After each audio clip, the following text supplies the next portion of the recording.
خلاص اتكلمنا عن السي في واتكلمنا عن شروط التقديم واتكلمنا عن ازاي نقدم ازاي ومين مؤهل ومين مش مؤهل.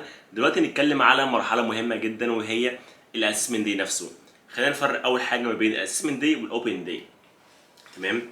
الاوبن داي ده مش محتاج دعوه، يعني مش محتاج تقدم اونلاين ولا تعمل ايميل على الموقع ولا حاجه خالص. اوبن داي ده هم بيقول لك مثلا يوم مفتوح، مثلا بيقول لك شركه مثلا الاماراتيه او الاتحاد الطيران عامله يوم مفتوح في القاهره او في كازابلانكا، واي حد مهتم بالمجال بيروح ياخد السي في بتاعه الخاص، السي في الخاص بيه مطبوع، ويلبس البدله ويظبط نفسه كده ويطلع على اليوم المفتوح او الفندق.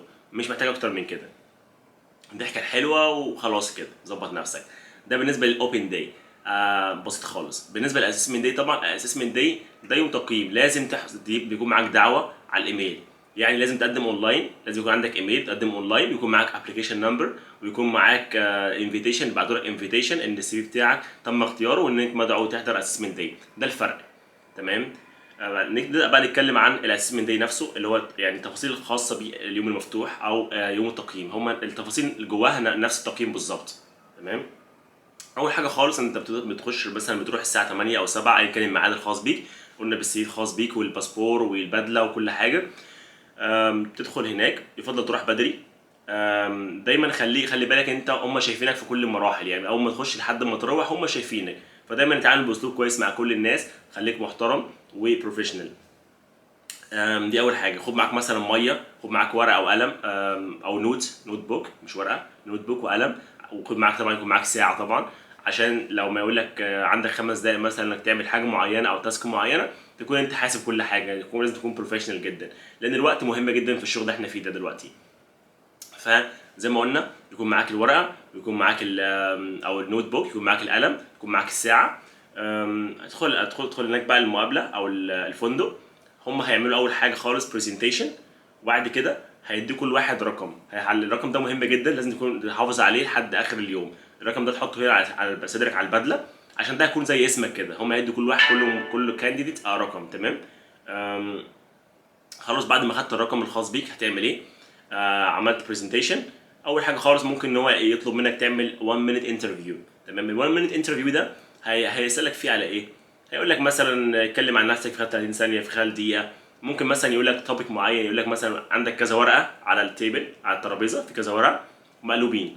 فانت هتقول له هقول لك اختار ورقه منهم واتكلم عنها في خلال 30 ثانيه. ممكن الورقه دي يكون عن التعليم، ممكن تكون مثلا عن الرياضه، ممكن تكون عن الاكل، عن اي حاجه خالص. تمام. فانت اهم حاجه انك اما تاخد الورقه ما تصدمش. الموضوع صعب، مش مشكله خالص. ممكن حتى تسال ان انت تطلب تغير الاسم، تغير الموضوع، عشان انت مش عندكش حاجه خالص تتكلم عليها على الموضوع ده. لو عندك حاجه ممكن تتكلم عليها، خد وقتك 10 ثواني كده ولا كام ثانيه، فكر وبعد كده اتكلم. مش مهم انت هتقول ايه قوي، يعني هم مش محتاجين مثلا حد ان يقول لهم كلام مؤثر جدا. لا، اهم حاجه انك تقول بطريقه، تقوله ازاي. يعني مش مهم تقول ايه، المهم تقوله ازاي. فهتقوله ازاي دي، يعني ما تكونش متوتر، ما تكونش خايف. ده اديهم انطباع انك يعني حتى لو انت الموضوع مش عارف عنه حاجه، ممكن انت تقدر ترتجل وتتكلم عليه. حلو. ده كده بالنسبه لي اول حاجه. وبعد كده هيطلب منك انك تقوم تقف وترفع دراعك لفوق عشان تقيس الطول. لو انت خلاص عديت مرحله الطول وعديت مرحله ال1 minute انترفيو، بتخش المرحله اللي بعديها. بالنسبه للوزن، مفيش وزن معين هم بيطلبوه. الوزن ده هو بيتم تحديده على اساس شكلك. انت بيكون لابس الاوتفيت، هو بيبان عليك جدا. لو انت اوفر ويت بيبان عليك، لو انت مثلا وزنك مش كويس او مش مناسب، هم بيبان عليك وبيقولوا لك برضو. فكده انت خلاص خلصت اول مرحله. بعد كده لو انت ان شاء الله شورت ليستد، بتنقل للمرحله اللي بعديها. المرحله اللي بعديها دايما بيكون ممكن برضو يكون برزنتيشن، يتكلم شويه عن الشركه. ولازم تكون مركز في مرحله ان هو انه بيتكلموا عن الشركه دي، لان ممكن يقول كلام مهم ينفعك انت بعدين. وممكن يقول كلام مهم مثلا يسالك عليه في الفاينل انترفيو. فركز في الكلام، في الكلام او برزنتيشن. مش بس تقعد وخلاص كده تسمع وخلاص، لا، انت رايح عشان انت مهتم بالمجال، فدايما تكون مركز على الكلام اللي بيتقال. فانت كده خلاص خلصت مرحله ال1 minute انترفيو والبرزنتيشن. دلوقتي تخش على المرحله اللي بعديها، الا وهي ايه؟ اللي هي اكتر مرحله الناس بتخاف منها، اللي هي اسمها الجروب ديسكشن. تمام. المرحله دي هو بيقسم الناس لمجموعات، كل مجموعه مثلا فيها 4 أو 5 أفراد. بعد ما بتقسمهم، بيقول لكم مثلا موضوع معين. زي الموضوع اللي جاي انا شخصيا، كان في مركب في المحيط، والمركب ده فيه 5 افراد، والخمس افراد دول هم ممكن يكونوا جندي، ممكن يكون طبيب، ممكن يكونوا واحده حامل، واحد مثلا كفيف، وهكذا. دلوقتي المركب هيغرق، او وانتوا عايزين يعني ايه تضحوا بواحد او اتنين، خلينا نقول مثلا اتنين، فمين اللي تضحوا بيهم؟ فانتوا لازم كجروب تتكلموا مع بعض وتشوفوا مين اللي انتوا هتضحوا بيه في المركب. هل الجندي، هل كذا كذا كذا. لازم يكون عندك سبب يعني معين، سبب منطقي انك تضحي بيه. فلازم تتكلموا مع بعض وتتفقوا، وفي الاخر خالص تختاروا مثلا 3 او 2 زي ما هم عايزين منكم، او الريكروتر عايز منكم. وطبعا هيكون في وقت معين، هقول لك مثلا معاكم 3 دقايق تناقشوا مع بعض. اهم حاجه خالص في المرحله دي انك ما تتوترش، تمام، وما تتكلمش كتير. يعني مش لازم انت كل حاجه تتكلم انت عليها في الدسكشن. يعني اتناقشوا مع بعض، ده اسمه تيم وورك. تيم وورك ده يعني انت بتقول حاجه هم بيقولوا حاجه، تمام. فخليك هادي خالص، خليك شخص منظم. ممكن تكتب الافكار اللي هتقولوها تكتبها في ورقه عشان تناقشوها بعدين. ولو انت شفت مثلا ان في حد مش بيتكلم في الدسكشن، حاول تشاركه معاك، مثلا قول له انت رايك ايه، حابب تضيف حاجه مثلا وهكذا. فزي ما قلنا ما تخليكش اناني خالص، وما تقاطعش حد وهو بيتكلم خالص. never interrupt anyone while speaking، تمام. برضو حاجه تانية، ما تعليش صوتك، خليك هادي خالص. لو انت عايز تتكلم ممكن ترفع ايدك، ممكن بس يعني توري اللي قدامك ان انت عايز تقول حاجه بطريقه محترمه، ما تضايقش حد ولا انك تنفعل على حد خالص. وبرضه ما تقللش من وجهه نظر اي حد. لو وجهه نظر مش عاجباك قول له مثلا I'm sorry مثلا I would like to add something else or I have a different idea if you don't mind، يعني حاجه زي كده. فما تقاطعش حد وما تقللش من وجهه نظر حد خالص. كل واحد له وجهه نظر معينه هو فاكر ان هي صح، تمام، وممكن تكون هي بالفعل صح وانت اللي غلط. فدايما ما تقاطعش حد. وده برضه حاجه كمان، ما تخلكش عنيد. يعني مثلا لو حد اثبت، لو كلهم معظمهم اثبتوا ان وجهه نظرك هي مش صح، او مش الموضوع مش صح، هو مفيش حاجه صح وغلط في المرحله دي. هو كل واحد عنده وجهه نظر معينه فاكر ان هي صح. فلو انت شايف ان، لو هم شايفين ان وجهه نظرك مش مناسبه اكتر، او في حاجه مناسبه اكتر منها، مفيش مشكله خالص. قول لهم يعني انتوا صح، او وجهه نظركم يعتبر اكتر ميك سنس اكتر، فمفيش مشكله غير وجهه نظرك. ايه المشكله؟ او فكر في حاجه تانية. ما تخليكش دايما عنيد. هم مش عايزين حد عنيد، هم عايزين حد بيقدر ان هو فليكسبل، مرن. يعني لو فكرته مش مظبوطه قوي يغيرها عادي جدا، تمام. ده كده يعني بعض النقط المهمه جدا اللي لازم تاخد بالك منها وانت في مرحله الجروب ديسكشن، تمام. ايه تاني ممكن نتكلم عليه في الجروب ديسكشن؟ هو يعتبر دي الاهم الحاجات. بعد كده لما تيجي تتكلموا، اما خلاص خلصتوا ال5 دقايق اللي هما المناقشه، دلوقتي هيسالكم مثلا ليه اخترتوا الجندي وليه ضحيتوا بالطبيب وهكذا. فلا وانت بتتكلموا ممكن تختار مثلا حد يتكلم بالنيابه عنكم، وممكن كل واحد يناقش فكرته، ليه انت اخترت ده، وليه انت اخترت ده، وليه اخترت ده، تمام. فزي ما قلت ما تتكلمش كتير.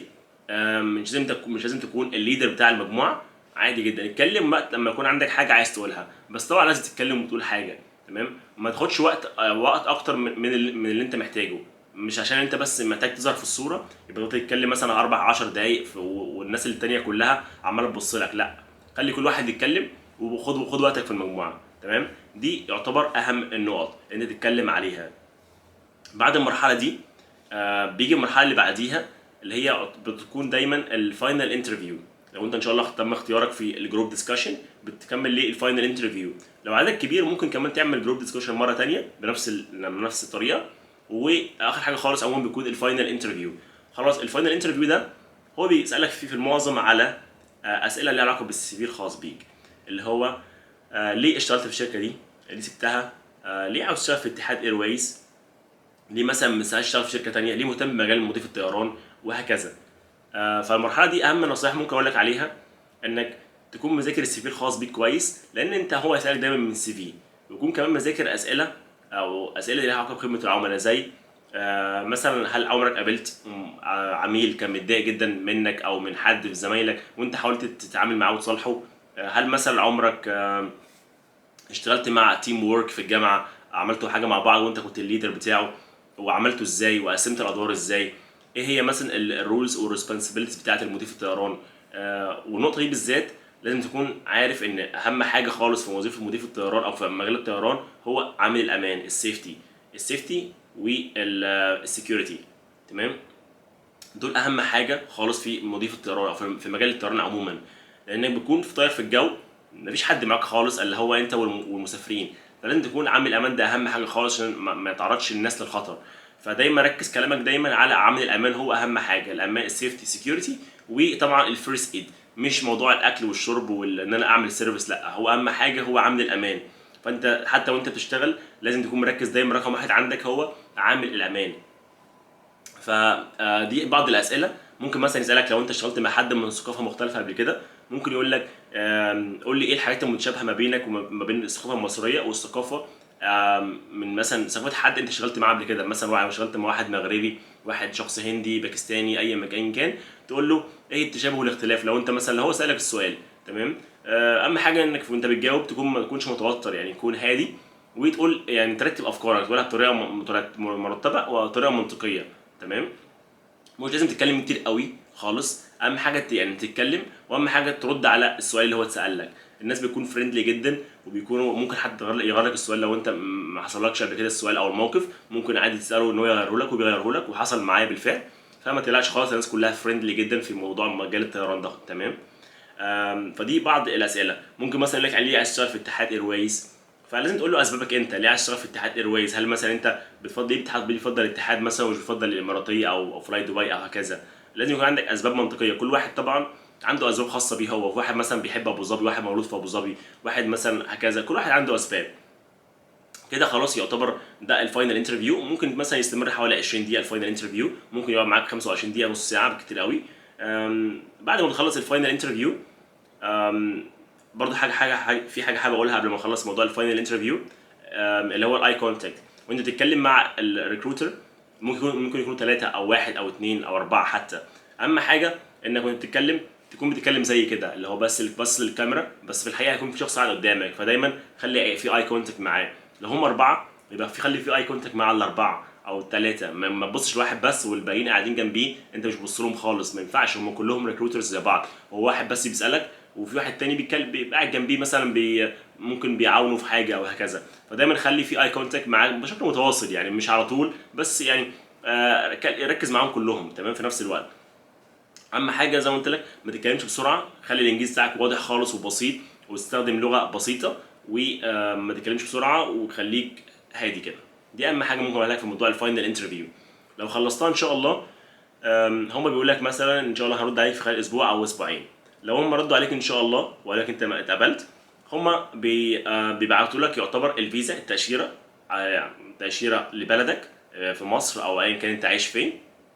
وبعد كده بيبعتوا لك تذكره الطيران عشان تيجي الامارات، وهم في الامارات هنا بيوفروا لك كل حاجه، السكن والمواصلات وهكذا.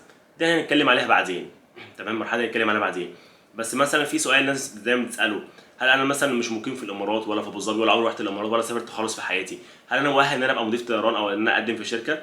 عادي جدا، ممكن تقدم في اي مكان في العالم طالما هم عندهم فيه حاجه اسمها اسسمنت داي، او يوم تقييم في البلد دي.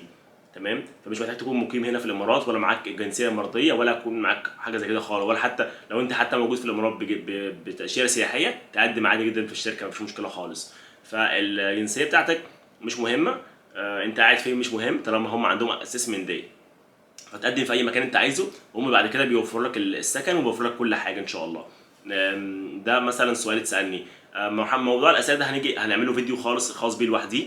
بس ده كان يعتبر كل حاجه انا اقدر اقولها عن موضوع الاسسمنت داي. تمام. لو في حاجه تاني مثلا افتكرتها او الناس سالتني عليها هعمل فيديو تاني ان شاء الله. اتفرجوا على كل الفيديوهات، ولو في اسئله ممكن تكتبوها في الكومنتس تحت او على الانستجرام.